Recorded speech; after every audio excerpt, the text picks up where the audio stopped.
Welcome to Sinful's Horror Stories. For tonight's video, I want to try something completely different. Tonight I've chosen to narrate alien encounter stories. So here's your chance to listen. Sit back, relax, stay sinful. Number 1. My grandma and grandpa got divorced when my dad was a kid and never spoke to each other. Both claimed to have been abducted by aliens when they were in their 20s. The story they told was always exactly the same in every detail. They were once driving through Nevada at precisely 9 p.m. and bam, it's 6 in the morning, just like that. It was like the world stood still while they just traveled through time. They both say it was the strangest, most unexplainable experience and could never figure out what really happened. The craziest thing is when I was younger, my grandma was always saying she was going to get abducted, and she was always too afraid to be alone. She also used to say that aliens did something to her, and that she was going to die. I always assumed she had lost her mind, but she died last year with no explanation. Number 2. I was passing a window on an overcast night. I noticed a star and became curious because I realized this was the only star in this overcast night sky. I watched and called my roommate over to observe this with me. The light was completely still, so we concluded that it wasn't a plane. Then the light started to become very bright, then it would dim. It did this for a few minutes. Then it shifted from its position in the sky. Left, then to the right, then to the left again. It did this so quickly and effortlessly. My roommate started to freak out and grabbed her phone, which had a flashing light bright feature on it. She flashed at the light for a second and then stopped. The light became 3D as it continued to change its luminosity. As it moved closer to us, my roommate took away her phone and ran from the window. I continued to watch and observed it shift again in the sky. Finally, it became dim again, and then it zoomed away, like it was something in a cartoon. I didn't sleep that night. Number 3. I've been absolutely terrified of aliens, specifically greys, since I was about 4 years old. I was never exposed to any sort of media or stories that included those types of aliens, so I have no idea where the fear came from. My family had several stories that featured UFOs, but I wasn't told those until I was in my early teens. When my mother was a child, she and the rest of her family were followed by a bright light on the highway that, after several miles of following them, shot straight into the sky and disappeared. My grandfather actually got it on video. I have had one encounter, and I don't talk about it often, but when I was about 7, I went downstairs in the middle of the night to grab a book. I happened to glance at our sliding glass door and saw what appeared to be a large, white face with the typical huge, vacant black eyes. The creature was peering through the curtains about 6 feet off the ground. Needless to say, I ran upstairs and jumped in bed with my parents. 25 years later, I considered myself a skeptic, but I have no explanation for what I saw, but I certainly don't want to experience it again. Number 4. About 7 years ago, I went to Las Vegas for my brother's wedding. I was flying in by myself and was lucky enough to have a window seat. I was looking out the window as we got closer. We had just gotten to the edge of the strip when I saw a small aircraft fly underneath us. It had a dark blue half-moon shape on the front, and the back kind of reminded me of a torpedo. I craned my neck to see it, as it was underneath us, and the half-moon part of it spiraled and closed around the torpedo part. It was pretty small, smaller than a car. I realized that there are a lot of military exercises that go on in the desert, but not right in the airspace of commercial airplanes. When I got to the hotel, I told my parents right away, and they asked me if I had a few drinks on the plane. No one ever takes me seriously when I tell them the story, but I know what I saw. Number 5. When I was pregnant with my son, My husband went out of town for work one night. Our bedroom had one very high, small, round window on the wall above our bed. This experience was very brief, but I had an extremely vivid dream, I hope, of being on a type of obstetrician's table, with my feet in the stirrups, and insanely bright light shining right on me. There was darkness all around me. I woke up, actually screaming, as though I had been awoken by a bright spotlight from the window. I felt I'd been somewhere else. Crazy pregnancy dream? I don't know. I never had any others close to being as real as that was. It was 2+ years ago, and the memory of it is still crystal clear. Number 6. Extraterrestrial beings are out there. I haven't told anyone this, not even my closest friends who know everything about me, but I truly believe they contacted me through my sleep. It happened earlier this school year. It was sometime in the early morning around 2 or 3 a.m. when I got this strange sense that I was being watched, and just like from a movie, it seemed like I was looking at myself sleeping. That's when I noticed the two beings on the side of my bed. I felt my hand raise and start going towards them, and there was nothing I could do to stop it. Right before I touched them, I woke up in a heavy sweat and hard breathing. I thought it was all in my head, until I noticed my cup of pens on the floor and my blinds swaying as if someone had just moved them. Number 7. When I was 5 or 6, on a warm night in Southern California, I was staring out the window as I was trying to fall asleep. At this age, Murrieta was not the highly populated area it is today. It was filled with open fields of chaparral. Any chance of falling asleep vanished when I saw a flying saucer flying above the large, open field in front of our house. I immediately jumped out of bed and crouched at the window.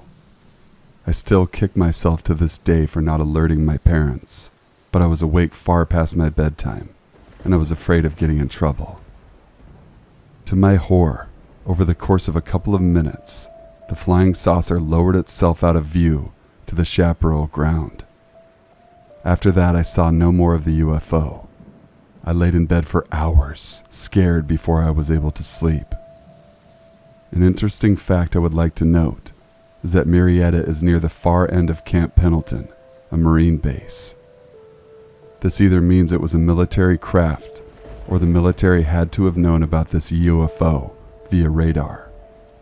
There was just no way it would be undetected that close to a military base. Number 8. There's this couple who lives in Reno. They're like my grandparents.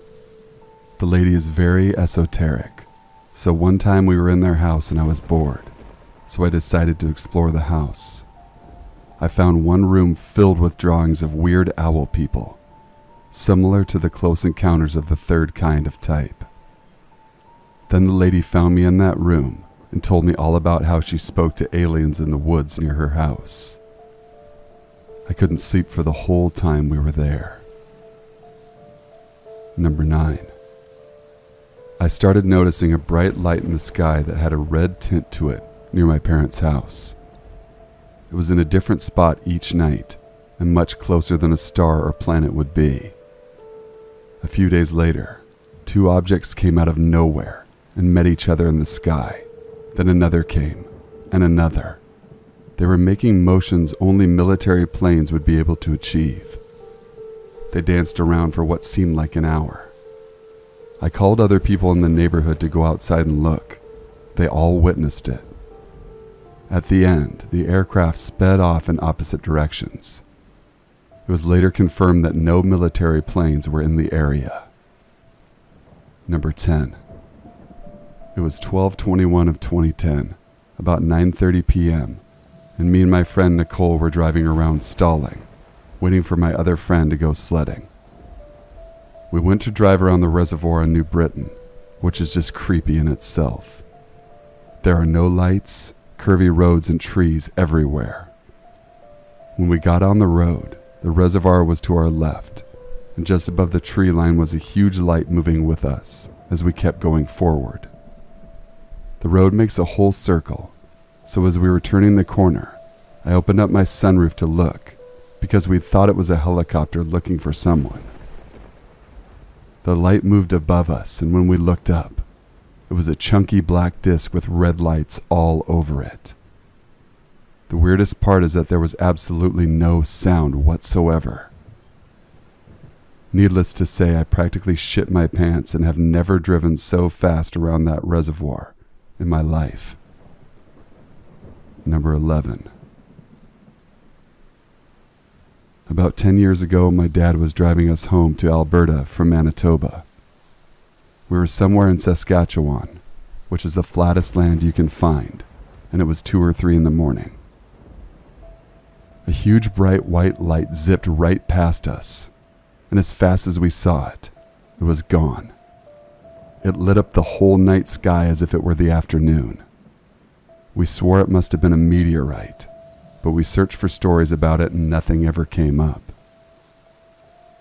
For how fast and how bright it was, I'm sure it would have left a massive crater somewhere in Western Canada.